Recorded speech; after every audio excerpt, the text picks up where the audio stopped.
वल्लभ लाल की, सद्गुरुदेव भगवान की, श्री वृंदावन धाम की, श्री वर्षाना धाम की, श्री यमुना रस रानी की, समस्त सहचरी वृंद की। जय जय श्री राधे श्याम, जय जय श्री राधे श्याम, जय जय श्री राधे श्याम, जय जय श्री हरिवंश।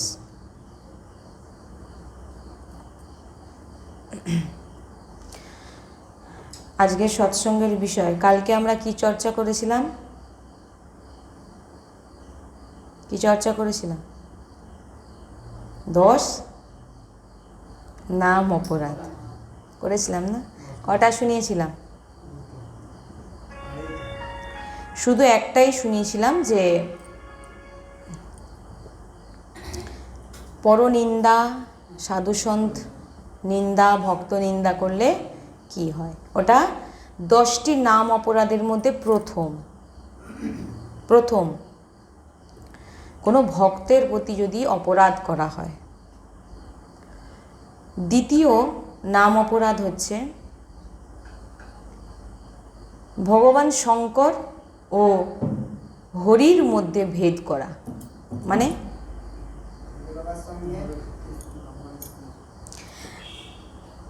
এই অনেকে বলে দেখবেন এই কে বাবা ভোলানাথ, কে শঙ্কর, কেন পুজো করতে হবে। হরি এবং ভগবান শিব এবং ভগবান হরির মধ্যে ভেদ করা।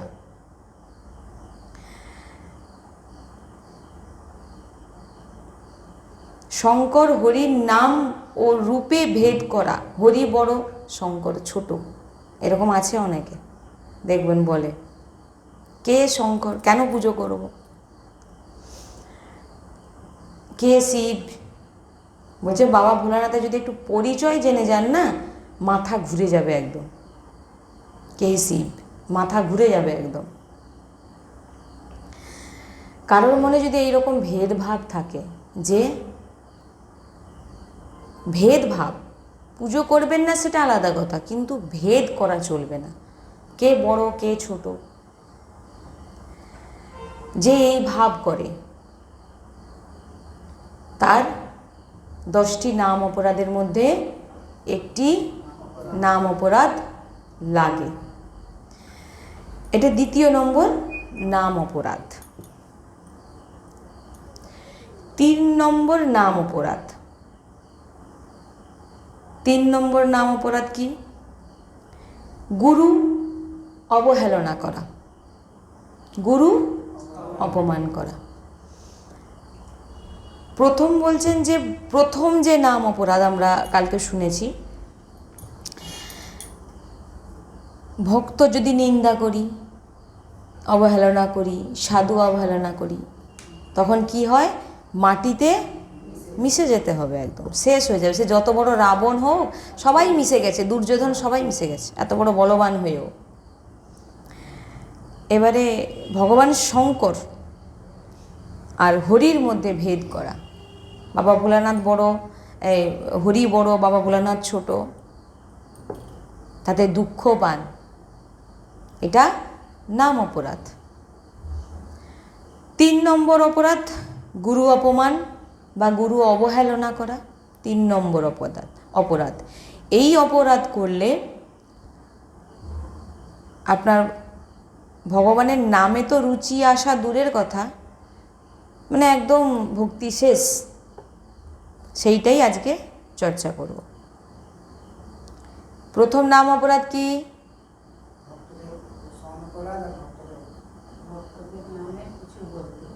ভক্তদের অবহেলনা করতে নেই। দ্বিতীয়, হ্যাঁ, আর এগুলো মনে রাখবেন। আর 3 নম্বর অপরাধ, যেন আমাদের এই অপরাধ না হয়, গুরু অবহেলনা বা গুরু অপমান।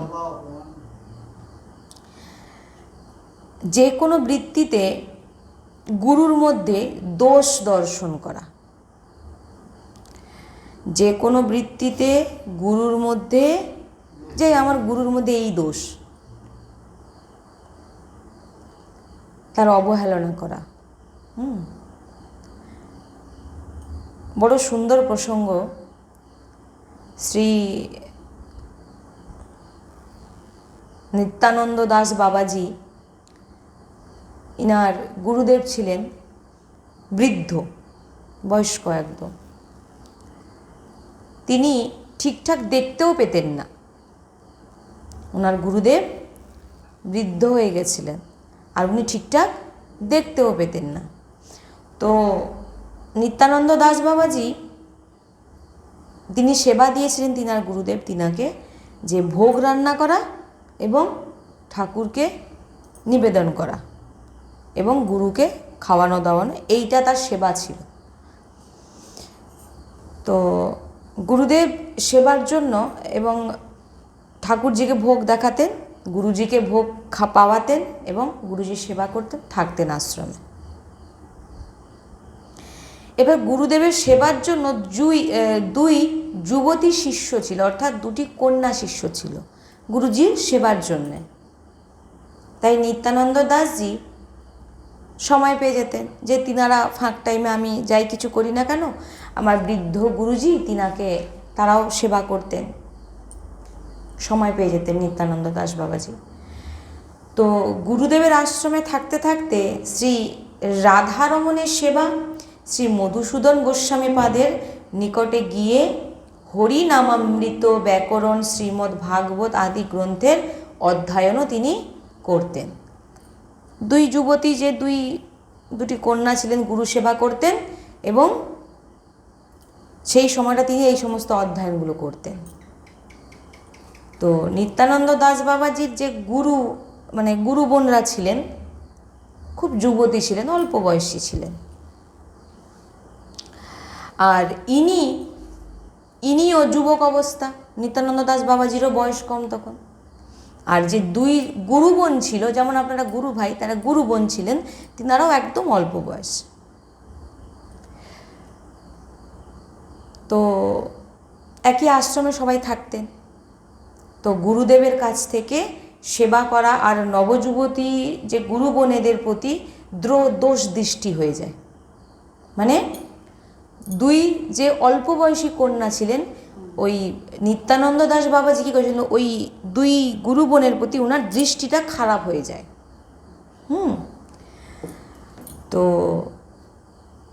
তখন তিনার মনে প্রশ্ন উঠল, কারণ তিনি প্রকৃত ভক্ত ছিলেন, সেবক ছিলেন, যে আমার এরকম বিচার আসা উচিত নয়, আমি এটা ঠিক করছি না, আমি ভুল করছি, সবসময় মনের ভিতরে ওনার মনোভাব আসতো।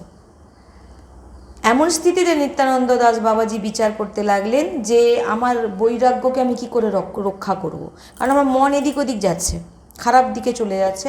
তো আমি আমার বৈরাগ্যটাকে কিভাবে আমি কন্ট্রোল করে রাখব। তিনি এক সমস্যায় পড়লেন, কিছু কাউকে বলতেও পারছেন না। তো তিনি অনেকবার মহৎ পুরুষদের সময় সবাইকে জিজ্ঞাসা করেছিলেন যে আমার গুরুর দুই গুরু বোন আছে, তিনার প্রতি আমার দৃষ্টি খারাপ যাচ্ছে, আমি কি করব। তখন মহাপুরুষরা যাদেরকে জিজ্ঞাসা করেছিলেন, তিনারা বললেন যে তোমার গুরু বোন হয়, গুরুর প্রতি ভরসা রাখো, তোমার কোনো অসুবিধা হবে না, তুমি নাম করো আর গুরুদেবের সেবার দিকে মনটা রাখো। তো গুরু সেবাই মহান বল ভগবত প্রাপ্তির জন্য, গুরু সেবাই মহান বল ভগবত প্রাপ্তির জন্য। তো তিনি মনে মনে ভাবলেন আমি আমার গুরুকেই সেবা করব, আমি ওদিকে মনকে রাখার চেষ্টা করব না। তো সন্তজন যখন বলেছেন যে গুরুদেবের ওপর ভরসা রাখো আর গুরুদেবের সেবায় মনটা রাখো, তবে আপনার মন এদিক ওদিক যাবে না। কিন্তু নিত্যানন্দ দাস বাবাজির বয়স তখন 25 বছর। এবার কিছুদিন ওই যুবতীদের সঙ্গে একসঙ্গে খাচ্ছেন, নাম কীর্তন, থাকা দেখা হচ্ছে। তো থাকতে থাকতে তিনার হৃদয় এক কাম ভাবনা জাগ্রত হয়। তো একদিন হঠাৎ তিনি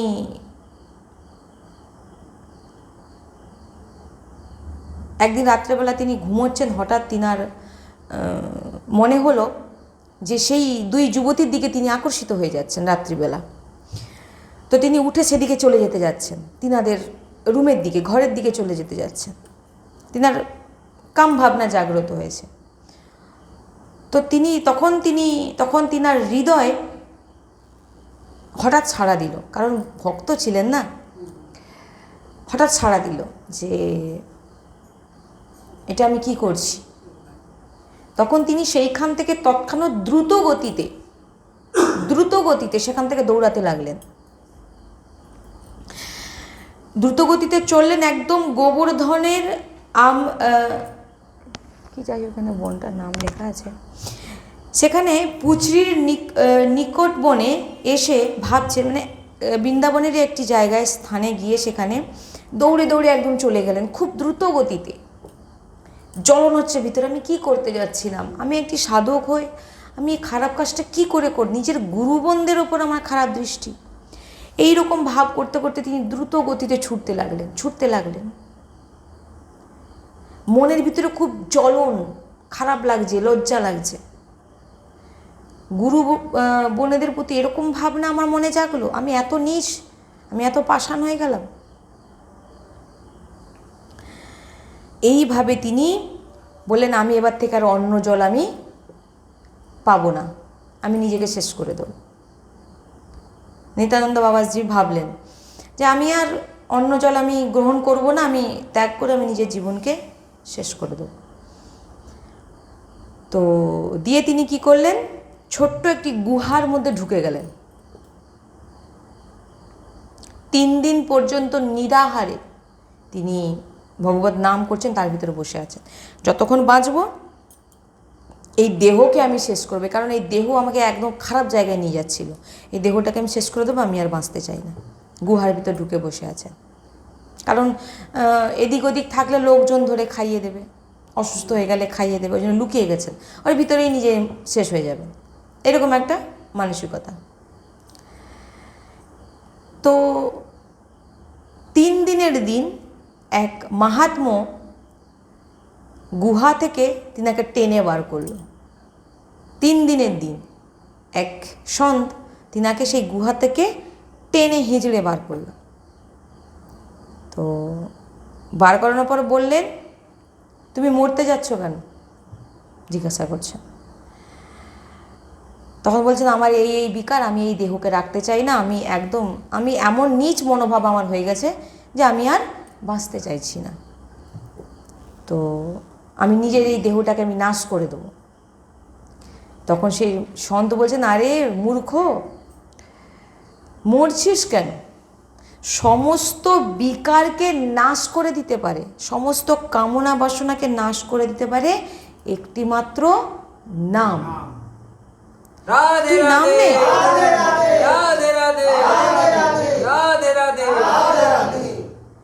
তুই নাম নে, তুই নাম কীর্তন কর, জপ কর, তোর সমস্ত সমস্যার সমাধান তুই পেয়ে যাবি।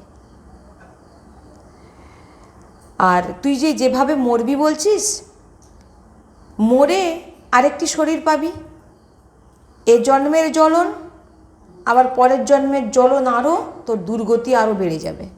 তুই কী ভাবছিস মরে গিয়ে তুই বেঁচে যাবি? বাঁচবি না। এ জন্মের যত সব কিছু আর পরের জন্মের জ্বলন সব মিক্সড হয়ে আরও কড়াভাবে ভোগ করতে হবে তোকে। মনকে মারতে যদি কেউ হয় না, যদি কাউকে খুন করতে চান, নিজেকে, দেহকে খুন করবেন না, এটার অধিকার আমার নেই। কাকে খুন করবেন? মনকে মার তুই। সেই সন্ত বলছেন নিত্যানন্দ দাস বাবাজিকে, তুই মনকে মার, যেটা মন চাইছে সেটা তুই দিস না ওকে, তবে ওই মন মরে যাবে। আর তার জন্য তুই নাম নে। মরা সমস্যার সমাধান নয়।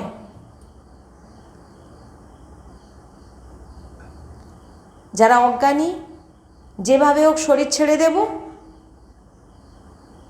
তো যে কোনো প্রকারে নিজের শরীরটাকে ছেড়ে দিলাম, মরে গেলাম, তাতে কি হলো? তোমার জ্বলনটা তো আর মিটলো না। এই যে যন্ত্রণাটা সংসারে থেকে, যে সংসারের জ্বলনটা কি আর মিটলো? সেটা সঙ্গে নিয়েই গেলে, আবার সেটা নিয়েই আবার জন্মাবে। খুব বড় দুর্গতি হয়। সব থেকে বড় ভয়ঙ্কর অপরাধ আত্মহত্যা, আত্মহত্যা। এটা করিস না। এই যে আত্মহত্যা করে বেচারা দয়ালু, জানে না কত বড় অপরাধ করছে, আত্মহত্যা করে। যা দুঃখ সুখ আসে জীবনে বলে ভোগ কর, ভোগ করে তোমার দেহ পুরো হবে, তুমি মরো। কিন্তু তুমি ভাবছো যে আমি আত্মহত্যা করে আমি চলে গেলাম, পার পেয়ে গেলাম। কোনো দিন নয়, ও আরো দুর্গতি প্রাপ্ত হবে, আরো খারাপ ভোগ করবে সে।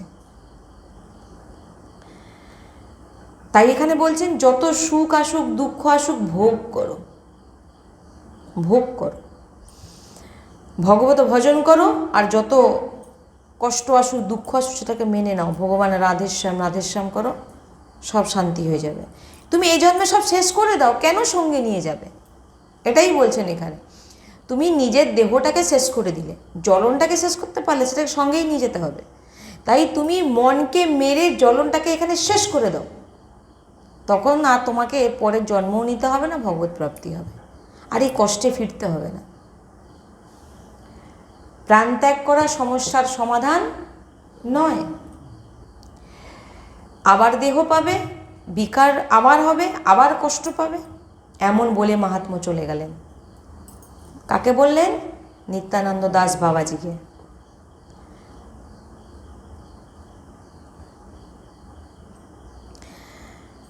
তো তিনি চলে গেলেন। এবারে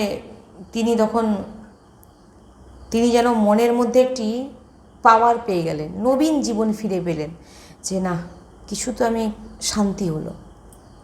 বারবার যেন শব্দ পাচ্ছিলেন, আমাকে যেন চারদিক থেকে বলছেন তুই নাম জপ কর, তুই নাম জপ কর, তুই নাম জপ কর, বারবার যেন।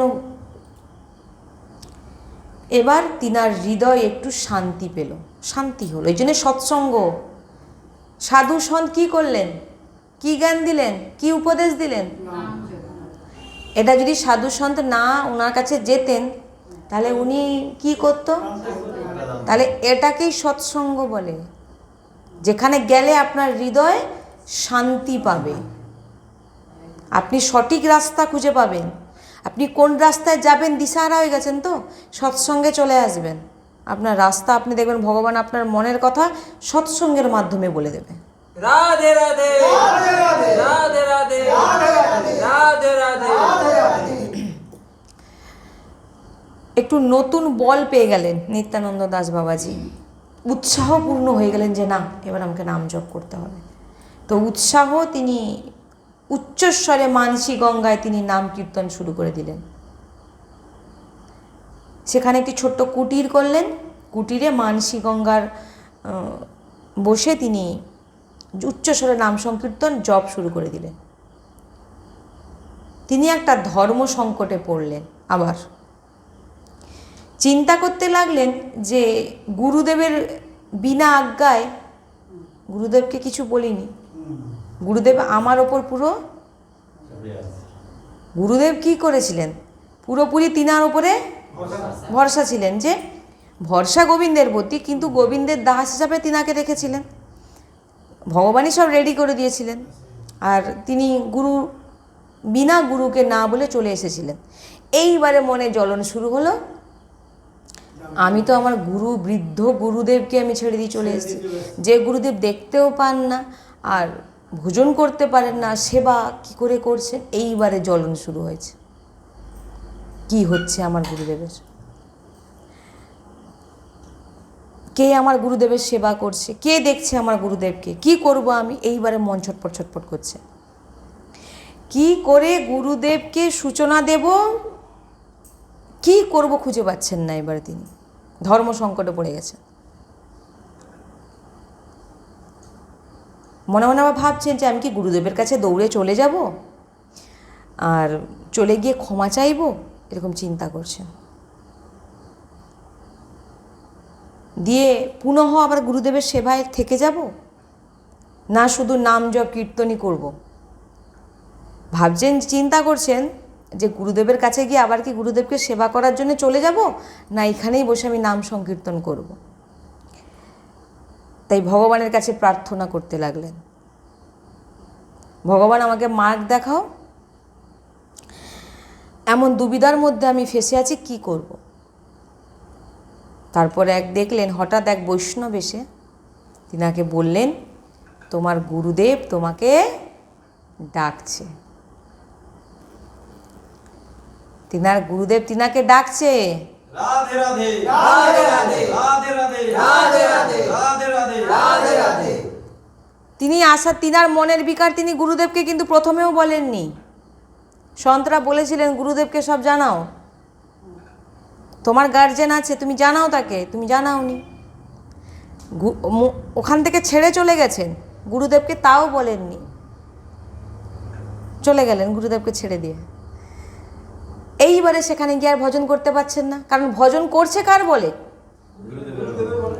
তাহলে গুরুদেবকে যদি অবহেলনা করে চলে আসেন, তিনি নিজের কথাটা ভাবলেন, গুরুদেবের কথাটা ভাবেননি, নিজের কথাটা ভেবে চলে এসেছেন। এইবারে ধর্ম সংকটে পড়েছেন, মন চটপট করছে, নাম জপে মন লাগছে না, কীর্তনে মন লাগছে না, এটা তো হওয়ারই। কিন্তু গুরুদেব ভগবান সে মনের কথা সব জানে, তার কাছে লুকানো যাবে না। গুরুদেব ভগবান ঠিক বুঝতে পেরে গেছেন, ডেকে পাঠিয়েছেন শিষ্যের হাতে, একটি শিষ্যকে পাঠিয়ে দিয়েছেন, তাকে নিয়ে এসো।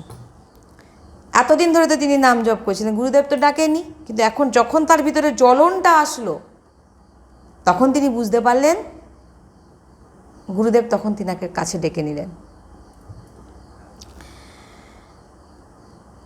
সেখানে গেলেন নিত্যানন্দ প্রভুজি, নিত্যানন্দ বাবাজি গেলেন। গুরুদেব বলছেন যেতে, যেদিন তুমি আমার আশ্রম ছেড়ে চলে গেলে, কারণ তিনি পরম দাস ভগবানের, তিনার সেবার অভাব ভগবান রাখবেন? সে একজন গেছে তো কি হয়েছে, আরও 50 জনকে নিয়ে এসে দেবেন। তিনি বলছেন যে তুমি চিন্তা করো না, তুমি যেদিন চলে গেলে সেই দিনই 2 বৈষ্ণব 2 ব্রাহ্মণ এসে আমার সেবা করছে এবং আমার ঠাকুরজিরও সেবা করছে। সেই দিন থেকে ভগবানের বিধানে ভক্তরা কোনো দিন অনাহারে থাকবে না, দুঃখে থাকবে না, আর নিরাশ্রয়ে থাকবে না। তার শিষ্যকে সে তার ঠিক দেখে নেবে। বৃদ্ধ হয়েছে তো কি হয়েছে, ভাবছে যে আমি না গেলে আমার গুরুদেব কি পাবে না? তার জন্য তো মালিক বসে আছে, তিনি তো তার ব্যবস্থা করে দিচ্ছে, তুমি কে ব্যবস্থা করার? একজন ছিল, এখন 2 জনকে লাগিয়ে দিয়েছেন। তো তিনার সেবার দরকার নেই, তোমাকে আমার সেবা করতে হবে না। কিন্তু তিনি তখন মনে মনে কষ্ট পাচ্ছেন, নিত্যানন্দ দাস বাবাজি। তো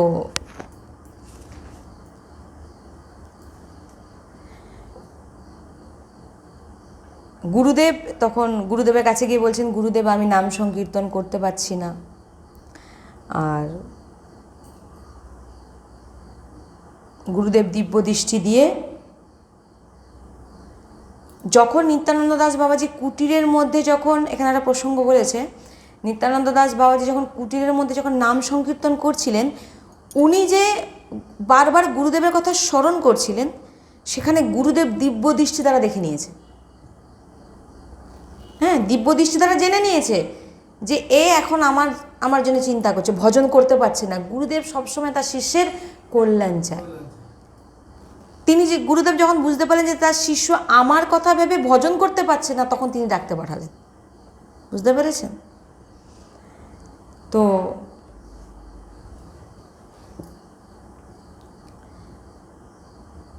এটা কোনো আশ্চর্যের বিষয় নয় যে গুরুদেবের দিব্য দৃষ্টি আছে। কেন? কারণ যিনি গুরুদেবের মধ্যে ভগবত ভাব রাখেন, ভগবানের ভাব রাখেন, তো সেই গুরুদেবের মধ্যেই তো ভগবানই বিরাজমান। তিনি তো বুঝতে পেরে যাচ্ছেন, তিনার হৃদয় জানিয়ে দেবেন শিষ্য কি ভুল করছে কি ঠিক করছে। শিষ্য কতটা জ্বলছে, গুরুদেব বুঝতে পেরে যাচ্ছে। এবারে গুরুদেব বললেন যে দেখো তুমি অপরাধ করেছো। গুরুদেব বললেন তুমি অপরাধ করেছো, তুমি বিনা আজ্ঞায় তুমি চলে গেছো। তাই এবারে গুরুদেব কি করে তার শিষ্যের কল্যাণ করবে? অপরাধ তো সে ভগবানের চোখে অপরাধী হয়ে গেছে, কিন্তু গুরুদেবের কাছে সে অপরাধী, গুরুদেব তাকে কখনো অপরাধী মনে করছে না। কিন্তু কালকে আমি প্রসঙ্গ শুনিয়েছি, যে না ধাপে ধাপে না শুনলে মাথার উপর দিয়ে চলে যাবে। কালকে যেটা বলে দিয়েছিলাম, ভগবানের কাছে ভক্ত অপরাধ যদি করে ফেলেছো তো কোনো দিকে সেখানে গেলেও তুমি ঠাঁই পাবে না। তার চরণে গিয়েও পড়ে পড়ে মাথা ঠুকলে সে বলবে আমি কিছু করতে পারবো না, যাও যার কাছে ভুল করেছো তার কাছে ক্ষমা চাও। তো বললেন তোমার এই অপরাধকে কি করা যেতে পারে না, এই বৃন্দাবনে যত বৈষ্ণব আছে সবাইকে ডাকো, সবাইকে প্রসাদ পাওয়াও, সবার চরণে মাথা রেখে তুমি প্রণাম করো, তবে তোমার এই অপরাধ নষ্ট হবে। দেখুন গুরুদেবের ওপরে সে অন্যায় করেছে। গুরুদেব কি করছে দিনার উপরে? গুরুদেব তো প্রতিশোধ নিতে পারে, এই তুই আমাকে ছেড়ে চলে গেছিলিস আমার বিপদের সময়, হ্যাট তোকে আমি চিনি না। গুরুদেব কি করছেন? কিভাবে তার কল্যাণ হবে সেটা করছেন গুরুদেব। তো এবারে তিনি কি করলেন, বৃন্দাবনের যত বৈষ্ণব আছে সবাইকে ডাকলেন, এবং গুরুদেব নিজে দাঁড়িয়ে থেকে প্রত্যেক বৈষ্ণবের কাছে হাত জোড়ো করে বলছেন আমার এই শিষ্যকে আপনারা আশীর্বাদ করুন, যাতে এ যা অপরাধ করেছে সব নষ্ট হয়ে যায়। কত কৃপালু,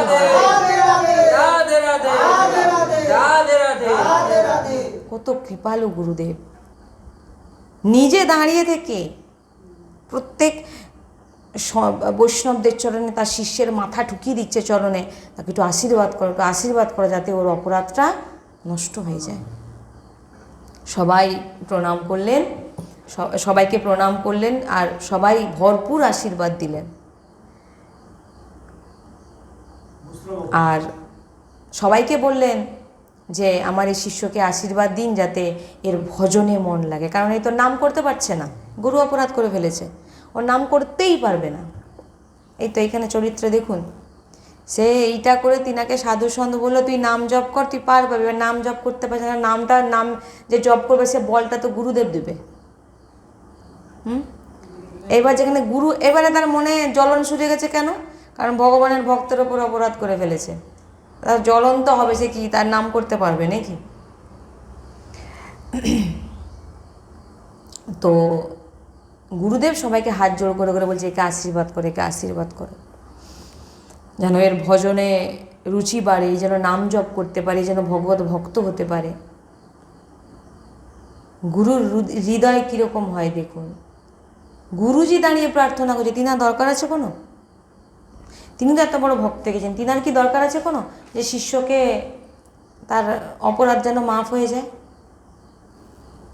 নিত্যানন্দ বাবাজি প্রত্যেকের চরণে দণ্ডবত প্রণাম করলেন, আর প্রত্যেকের হাত নিত্যানন্দ বাবাজির মাথায় দেওয়ালেন গুরুদেব। সবার হাত নিয়ে গিয়ে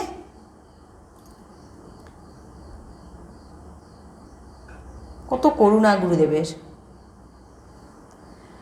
একান্তে ভজন করো বলে দিলেন, একান্তে ভজন করো।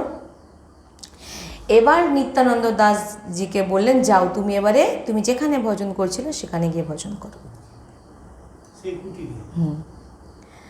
তিনি আর বলেননি কিন্তু যে আমার সেবায় থাকো, আর বলেননি তিনাকে। নিত্যানন্দ দাস বাবাজি গুরুদেবের চরণে প্রণাম করে অশ্রু প্রবাহ করতে করতে আবার ভজন শুরু করলেন। এইবারে একদম পুরোপুরি ভজন করতে পারছেন। গুরুদেবের আশ্রয় নিয়ে খুব নাম জপ করতে লাগলেন। গুরুদেবের আশ্রয় নিয়ে নাম রূপ ভগবানের নিরন্তর রসাস্বাদন করছেন, লীলা দর্শন করছেন, ভগবত গুরু কৃপায় লীলা দর্শন করছেন, নাম জপ করছেন, কীর্তন করছেন, ভালো ভজনে ডুবে গেছেন, নিরন্তর লীলা দর্শন করছেন। যতক্ষণ আমরা কঠোরপূর্বক ভজন না করব, নিয়মপূর্বক নিরন্তর ভজন করব না, ভজনের ততদিন যত যাই করো হবে না।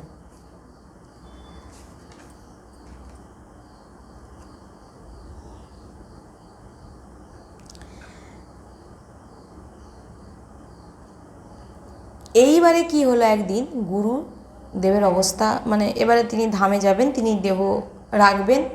এইবার তিনি বলেছেন একটা শিষ্যকে তুমি নিত্যানন্দ দাস বাবাজিকে ডেকে নিয়ে এসো, আর আমি ওকে কিছু বলবো, আর আমি কালকেই আমার দেহ রাখবো। গুরুদেব বলেছে। তো শিষ্য গেলেন কুটিরে, গিয়ে বললেন যে গুরুদেব কালকে দেহ রাখবেন, তোমাকে ডেকেছে। এইবারে বলে, কে গুরুদেব? আমি তো বাড়িয়া লীলা দর্শন করছি, আমার লীলা দর্শনে বাধা হয়ে যাবে, আর বাড়িয়া আমি নাম জপ করছি। ও বৃদ্ধ হয়ে গেছে, গুরুদেব কালকে তো চলে যাবে, কি বলবে? আমি যা পাবার সব পেয়ে গেছি। লীলা দর্শন করছেন, নাম জপ করছেন, সব কিছু ভগবত যা সব কিছু পেয়ে গেছেন, বলে আমার আর কী দরকার? ও গুরু অবহেলনা হয়ে গেল, বিশাল বড় অপরাধ হয়ে গেল।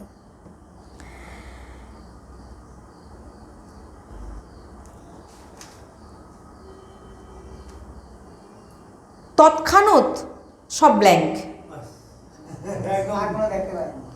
তৎক্ষণাৎ সঙ্গে সঙ্গে। এইবারে গুরুদেবের কথা মনে হয়েছে। এবারে যখন দৌড়ে গিয়ে গুরুদেবের কাছে গেলেন, গুরুদেব তখন, এইবারে ভাবুন তো, এইবারে তখন তিনি ছিলেন, দাঁড়িয়ে থেকে অপরাধ থেকে তিনাকে বাঁচালেন। হ্যাঁ, এইবারে কে বাঁচাবে? কে বাঁচাবে? হ্যাঁ, এইবারে তো মাথা কুড়ে কুড়ে কাঁদছে, কেন আমি, গুরুদেব আমাকে ডাকলো, আমি কেন আসলাম না, কেন আসলাম না? গুরু হেলনা অবহেলনা কোনো দিন করবেন না। সব সময় মনে রাখবেন যে, মানে আমি সত্যি কথা, এটা আমার হৃদয়ের অনুভব। আজকে এইখানে যে এই দু চারটে কথা বলছি না, শুধু গুরু কৃপায় বলছি, সত্যি কথা বলছি। আমার ভিতরে কোনো সাধন বল নেই।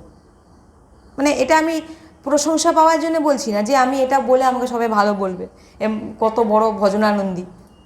সত্যি আমি মনের কথা বলছি। মানে এখনও সংসারের মধ্যে বেঁধে আছি, আমি কি করে আমি কি ভজন করব? কিছু সাধন নেই আমার। এই যেটুকু বলছি শুধু গুরু কৃপা। এটা অনুভব করি। যখন আমি বাইরে গেছিলাম না, স্পষ্ট গুরুদেব এসে মাথায় হাত বুলাচ্ছেন। যেটুকু শুনছি আমরা ওই গুরুদেবের কৃপাতে। আর সেটাই তো বলছি আপনাদের, যেটাই শোনাচ্ছে গুরু কৃপায়, নাহলে এই আমার মধ্যে মানে বেকার। যেটুকু শুনছি, যেটুকু নিচ্ছি, সব গুরুদেবের কৃপাতে। মানে গুরুদেব মানে মার থ্রু দিয়েই আমাদেরকে সেটাই দিচ্ছে। মানে আমি এটাই এখানে বলতে চাইছি যে এই যে অনেকে আছে না যে নামের জন্যে, আমি তো ভজন করতে পারি না, কিন্তু মনে মনে ভাবছে এবার আমার প্রশংসা করবে। আমি যে স্বীকার করে নিচ্ছি আমি ভজন করতে পারছি না, মানে এখানে ওর অহংকার লুকিয়ে আছে। কথাটা কি বলছি বুঝতে পেরেছেন? ওপরে বলছেন আমি তো ভজন করতে পারছি না, এদিকে মনে আশা রাখছি সে আমাকে ভালো বলুক, কারণ আমি দৈন্য সাজছি।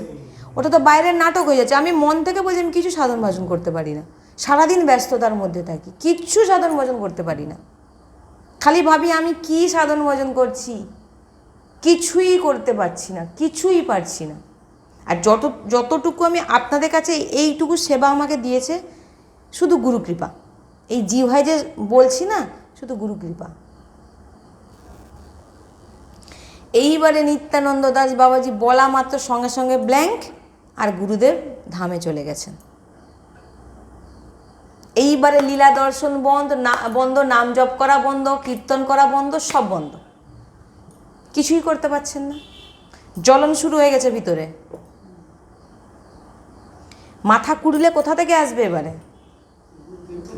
দুনিয়ার সন্তদের চরণ ধরে কাঁদছে, কি করব? সব সন্ত বলে আমাদের আর কিছু করার নেই, গুরু অবহেলনা হয়ে গেছে, তোমার আর কিছু হবে না।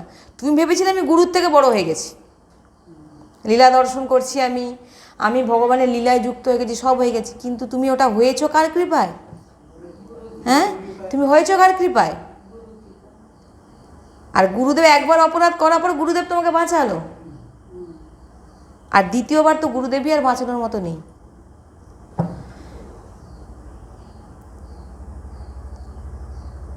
বড় বড় সাধু সন্তের আশ্রমে যাচ্ছেন, লালায়িতর মতো কাঁদছেন, হে হরি আমাকে কি করে আমি আমার গুরুদেবকে আমি খুঁজে পাবো, কি করে আমার গুরুদেব আমাকে কি বলতে চাইছিলেন, আমাকে কি করে আমি গুরুদেবের কাছে যাব, কেন এরকম করলাম, এই রকম করতে আছেন। তৎকালীন যে সিদ্ধ বড় বড় সন্ত ছিলেন, তিনাদের গিয়ে বলতে লাগলেন উপায় কি করব আমি, এর উপায় তো একটা, আমি কি করে গুরুদেবের কাছে ক্ষমা চাইব, কি উপায় আছে? একটাই উপায়, গুরুদেব যদি প্রকট হয়ে তোমার দশায় দ্রবিত হয়ে যায়, নিজে কষ্ট বোধ করে তোমার দশা দেখে যে তুমি কত দুঃখে আছো, উনি যদি তোমাকে নিরপরাধ করে, তবে এছাড়া আর তোমাকে কেউ করতে পারবে না, কারণ সেখানেও তোমার জায়গা হবে না। অন্যথা কোনো উপায় নেই, কিছু করতে পারবো না আমরা। যদি গুরুদেব প্রকট হয়, ভাবেন যে না একে, তখন যেমন তিনি প্রকটে ছিলেন, তিনি তার উপায় করে দেখেছেন যে না একে, গুরুদেব সবসময় ক্ষমাই করেন, কোনোদিন রেগে থাকেন না কোনো শিষ্যের প্রতি। তো শিষ্য সাধন ভজন যত করুক, গুরুদেবের অবহেলনা করে তো তার উন্নতি কোনো দিন হবে না। ভাবছেন আমি গুরু অবহেলনা করে উন্নতি হয়ে যাবে? হবে না। গুরুর চরণই মায়ায় বিজয় প্রাপ্ত করাবে। গুরুদেবের চরণই হচ্ছে আপনাকে মায়া থেকে আপনাকে দূরে সরিয়ে আনবে। এই সৎসঙ্গ আপনাদের মায়া থেকে দূরে নিয়ে যাচ্ছে। আর এই সৎসঙ্গে যদি না আসেন না, আপনাকে পুরো জড়িয়ে নেবে। আপনি দেখবেন আর তখন আসতে ইচ্ছা হবে না আপনার। দেখবেন দুদিন না আসুন, আপনার দেখবেন কেমন লাগছে, ভালো লাগছে না, ঘরে শুয়ে থাকি, গল্প করি একটু, দেখবেন দুদিন না এসে আমার কথাটা মিলিয়ে নেবেন। শ্রীকৃষ্ণ স্বয়ং কৃপা করেন না, গুরুর মাধ্যমে কৃপা করেন। ভগবান শ্রীকৃষ্ণ স্বয়ং কৃপা করেন না, গুরুর মাধ্যমে কৃপা করেন। আজ পর্যন্ত কেউ স্বতন্ত্রভাবে সাধনা করে ভগবত প্রেম প্রাপ্ত করতে পারেনি। নিজের মতো সাধন ভজন করে ভগবানকে পেয়ে গেছেন, কেউ পারেনি।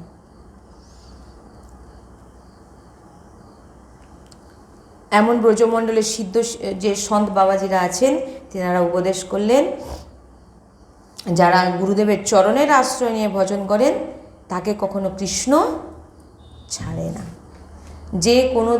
যারা সবসময় গুরুদেবের চরণের আশ্রয় করে, যে আমি একটা রাধা বলছি তো গুরুজির কৃপাতে, দূর থেকে কানেকশন হচ্ছে, ভাবছেন যে এত দূরে তো, দূর থেকে কানেক্ট। আপনারা ভাববেন না আপনারা ডেলি দর্শন পাচ্ছেন, আমি ডেলি সঙ্গ আছি, কানেকশান। গুরু শিষ্যের এত সহজ নয়। আমি কি বললাম, লাগাম যখন হাতে আছে আমি টানবো, এবার আপনি লাগাম ছাড়া হয়ে গেলে আমার তখন কিছু আর করার নেই। আপনি কৃপা রহিত হয়ে গেলেন, কৃপা থেকে বেরিয়ে গেলেন। আমার এখানে গুরুদের কিছু করার থাকবে না। কিন্তু যতদিন আপনি গুরুর প্রতি আসছেন, বা গুরু আপনাকে কিন্তু কন্ট্রোল করার চেষ্টা করবে, আপনার যাতে কল্যাণ হয় সেটা চেষ্টা করবে। তো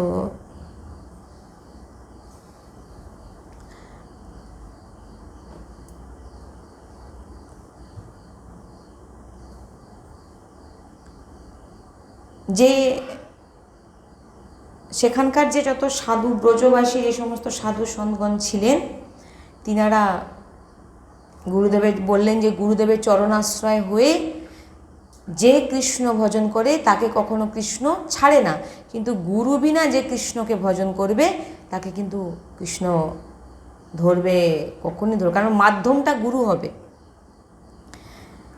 এত দূরাদূরি কিন্তু কানেকশান সবসময় আছে আমাদের গুরু শিষ্যের কানেকশান সবসময়। এখান থেকে কি প্রশ্ন যাচ্ছে সেখান থেকে আমি উত্তর পেয়ে যাচ্ছি, বুঝতে পেরেছেন? এখান থেকে আমার মনে প্রশ্ন যাচ্ছে এটা কেন হলো। আমরা কখনো প্রশ্ন রাখি না গুরুজির কাছে, বলতে হয় না, অলরেডি গুরুজি দিয়ে দেন, মানে একদম কারেন্টের মতো। সত্যি মানে ভগবান উনিই ভগবান, আমি উনাকে রাধারানী ভাবি, উনি আমার রাধারানী। আমি এখানে বসে ভাববো যে আমি এটা কি হবে, এটা কি করব, সেখান থেকে আমাকে রাস্তা দেখিয়ে দেবেন, রাধে রাধে রাধে রাধে রাধে রাধে রাধে সদ্গুরুদেব ভগবান কি, সদ্গুরুদেব ভগবান কি, সদ্গুরুদেব ভগবান কি।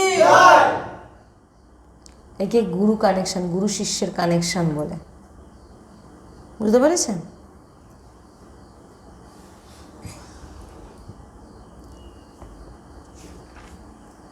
আর যার কৃষ্ণকে পাওয়ার ইচ্ছা নেই সে তো গুরুকে কি মানবে, সে কথা বাদ দিন। এবার মহাপুরুষদের কাছে গিয়ে কাঁদতে লাগলেন, দিনের পর দিন কাঁদছেন, কি করে আমি গুরুকে আবার ফিরে পাবো। তখন এক সন্ত ভগবান বললেন, তুমি যাও কোনো নির্জন স্থানে। এক সন্ত বললেন, তুমি যাও একটি নির্জন স্থানে যাও, সেখানে গিয়ে সামনে একটি গুরুর আসন লাগাও, আসন সুন্দর করে রেডি করো, আসন লাগাও, এবং গুরুদেব ভগবান এখানে বিরাজমান, এইরকম মনোবৃত্তি করে যেখানে আমার সদ্গুরুদেব ভগবান বিরাজমান। আর সেই সদ্গুরুদেব ভগবানের সামনে হচ্ছে খুব নাম সংকীর্তন করো, খুব নাম সংকীর্তন করো, আর গুরুদেবকে ডাকো, হে গুরুদেব আপনি আসুন, এখানে বিরাজমান হন, আমার উপর কৃপা করুন, খুব কাঁদুন, নাম জপ করুন আর কীর্তন করতে থাকুন। গুরুদেব সচ্চিদানন্দ তত্ত্ব, তিনি আসবেন, আপনার উপর কৃপা করবেন। এই বলে সন্ত চলে গেলেন। এবারে ওই আসনে তিনি রোজ দণ্ডবত প্রণাম করতেন, আসনে রোজ আসনকে পরিক্রমা করতেন, যে আমার গুরুজি এখানে বিরাজমান। হ্যাঁ, সেখানে পরিক্রমা করতেন, দণ্ডবত প্রণাম করতেন, আর আমার গুরুদেব ভগবান এখানে বিরাজমান, আর নাম সংকীর্তন আর নাম জপ করলেন। নিত্যানন্দ দাস বাবাজি 1 বছর ধরে তিনি ওই করে যাচ্ছেন, দণ্ডবত প্রণাম, নাম জপ কীর্তন করে যাচ্ছেন। সারাদিনে 2 ঘন্টা শুধু ওনার ক্ষেত্রে শৌচালয় স্নান, 2 ঘন্টা। এরপরে তিনি সারা দিন সারা রাত শুধু ভজন করতেন। 1 বছর পূর্ণ হতেই তিনি দেখতে পেলেন সামনে গুরুদেব ভগবান বিরাজমান, সামনে বিরাজমান। এবার তো চিৎকার করে কাঁদছেন, গুরুদেবকে সামনে দেখতে পেয়েছেন, যার জন্য তিনি এত ছটফট করছিলেন।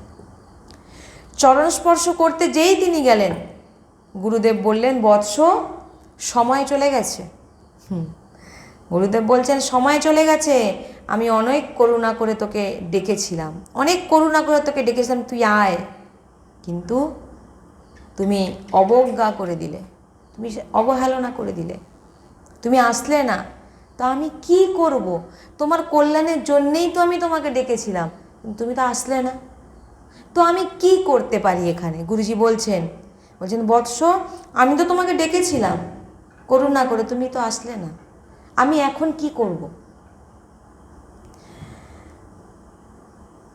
এই বলে তিনি অন্তর্ধান হয়ে গেলেন, আবার চলে গেলেন তিনি। এবারে জোরে জোরে চিৎকার করে কাঁদতে লাগলেন, হে গুরুদেব, হে গুরুদেব আমাকে ক্ষমা করো, হে গুরুদেব আমাকে ক্ষমা করো, হে গুরুদেব। এখন কেঁদে কি হবে? যখন সময় ছিল তুমি তখন কি করেছো? যখন সময় ছিল তুমি গুরুর কি করেছো? তোমাকে গুরুর সেবাও করতে বলেনি, অবহেলনা করে দিলে। কেন? আমার তো বাড়িয়া সাধন ভজন হচ্ছে, কি হলো?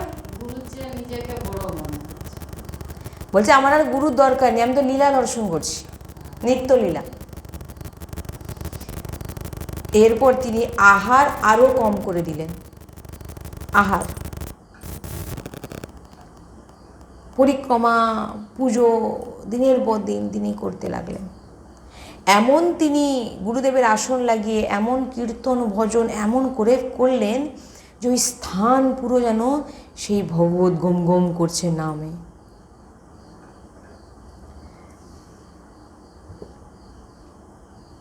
এবার তিনি ভাবলেন এই দেহকে আমি আর রাখবো না। তিনি কি করলেন? দেহ ত্যাগ করবে বলেন, মানে আবার তিনি বহুদিন যাবৎ তিনি ওই কীর্তন করেছিলেন, পরিক্রমা দণ্ডবত সেই গুরুর আসন ধরে নিয়ে, আর অন্য কিছু নয়, গুরুজির আসনের সামনে করতে লাগলেন। এবারে করতে করতে তিনি যখন বললেন আর যখন আমি গুরুদেব আমার উপর কৃপা করছে না, আমার এই জন্ম বৃথা হয়ে গেছে, আমি এই দেহকে আর রাখবো না, এই বলে তিনি দেহ ত্যাগ করবে বলে মানসী গঙ্গার তটে আসলেন। এবং রাস পূর্ণিমার দিন ছিল সেই দিন। গুরুদেব তিনি প্রাণত্যাগ বলে মানসী গঙ্গায় প্রাণত্যাগ করবে বলে মানসী গঙ্গায় গেছিলেন। আর সেদিন ছিল রাস পূর্ণিমার দিন। সেদিন গুরুদেব ভগবান আসলেন এবং গুরুদেব ভগবানের সঙ্গে সেই তিনি যখন দেহত্যাগ করতে, আমার গায়ের চুল রোম ফুলে যাচ্ছে, তিনি যখন দেহত্যাগ করবে বলে মানসী গঙ্গায় গেলেন না, গুরুদেব ভগবান একা আসেননি তাকে নিতে।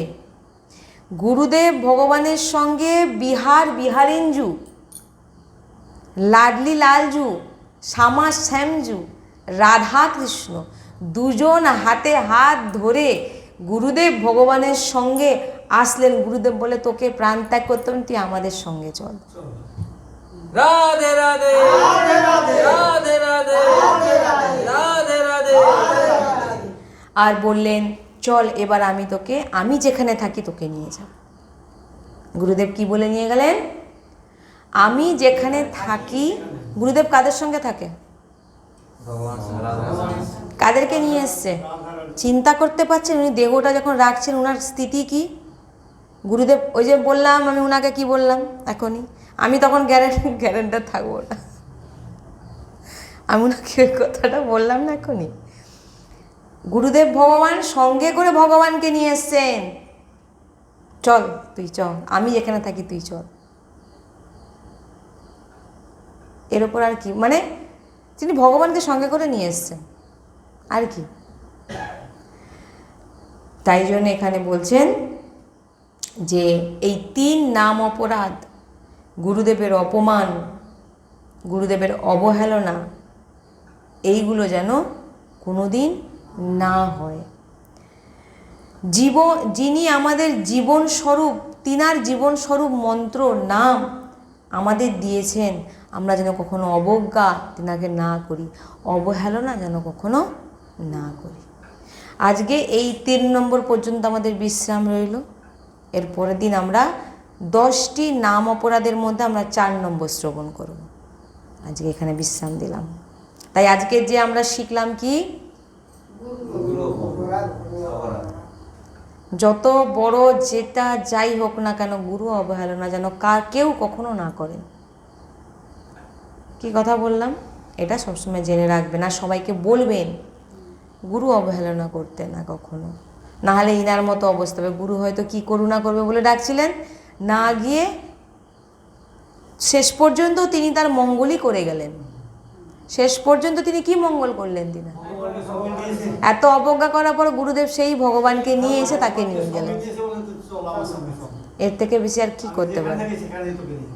ব্যাস এই তো। তাই আজকে এখানেই আমাদের এই প্রসঙ্গ বিশ্রাম হলো, আর পরের দিন আমরা আবার 4 নম্বর অপরাধ শ্রবণ করব। राधा वल्लभ लाल की, सद्गुरुदेव भगवान की, श्री वृंदावन धाम की, श्री बरसाना धाम की, श्री यमुना रसरानी की, समस्त सहचरी वृंद की। जय जय श्री राधे श्याम, जय जय श्री राधे श्याम, जय जय श्री राधे श्याम, जय जय श्री हरि।